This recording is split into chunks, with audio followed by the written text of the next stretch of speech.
आपण पाहत आहात जनसंवाद लाईव्ह न्यूज, निपक्ष बातम्या, निस्वार्थ भूमिका.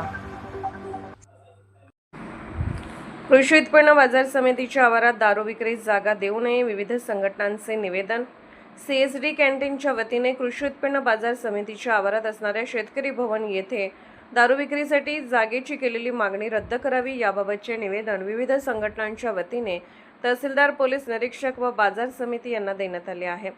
यामध्ये वंचित बहुजन आघाडी, रिपब्लिकन पार्टी ऑफ इंडिया व जय हिंद गुंठेवारी सेना आदी संघटनांचा प्रामुख्याने समावेश आहे.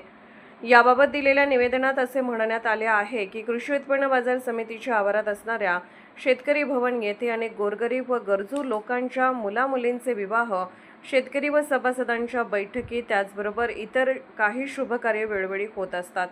त्याचबरोबर शिवाजी महाराजांचा शहरात एकमेवच असणारा अश्वारूढ पुतळा आहे. शासकीय नियमानुसार महापुरुषांच्या पुतळ्यापासून 50 मीटर अंतरावर दारू विक्रीस राज्य उत्पादन शुल्क विभागाकडून प्रतिबंध आहे.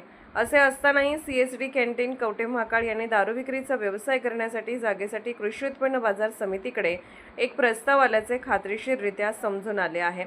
तो प्रस्ताव तात्काळ रद्द करावा असे निवेदनात म्हटले आहे.